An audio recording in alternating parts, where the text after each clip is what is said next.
ইয়েমেনের সানা আন্তর্জাতিক বিমানবন্দরে হামলা শুরু করেছে ইসরায়েল। বিমানবন্দরটির কাছ থেকে বিস্ফোরণের শব্দ শোনা যাচ্ছে। ইয়েমেনের ইদাহদেহ বন্দরে হামলার 24 ঘন্টার মধ্যে এই হামলা শুরু করল ইসরায়েল। ইদাহদেহ বন্দরে হামলায় অন্তত 21 জন নিহত হয়েছেন। এর আগে ইসরায়েলের বেন গুরিয়ন বিমানবন্দরে ব্যালিস্টিক ক্ষেপণাস্ত্র দিয়ে হামলা চালায় ইয়েমেনের হুথি। এতে বিমানবন্দরের একটি গাড়ি ও সড়ক অবকাঠামোর ক্ষয়ক্ষতি হয়।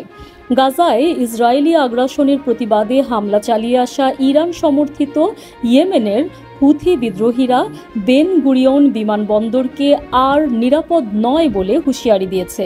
ইন্টারনেটে ছড়িয়ে পড়া ভিডিওতে দেখা যায় ক্ষেপণাস্ত্রটি বিমানবন্দরের একটি সংযোগ সড়কে আঘাত হানে এবং তার ধ্বংসাবশেষ আশেপাশের রাস্তায় ছড়িয়ে পড়ে। এরপর ইসরায়েলের প্রতিরক্ষা মন্ত্রী ইসরায়েল কাটজ কঠোর প্রতিশোধের হুমকি দিয়ে বলেছেন, যারা আমাদের আক্রমণ করবে আমরা তাদের 7 গুণ জবাব দেব। ইসরায়েল রেজিলিয়েন্স পার্টির নেতা ও সাবেক যুদ্ধ মন্ত্রিসভার সদস্য বেনি গ্যান্টস বলেছিলেন, হামলার জন্য ইরানকেই দায়ী করা উচিত। তিনি বলেন, ইসরায়েল রাষ্ট্রের ওপর ব্যালিস্টিক ক্ষেপণাস্ত্র নিক্ষেপ করছে ইরান এবং তাদের এর দায় নিতে হবে। তবে তিনি এ দাবির পক্ষে কোনো প্রমাণ দেননি।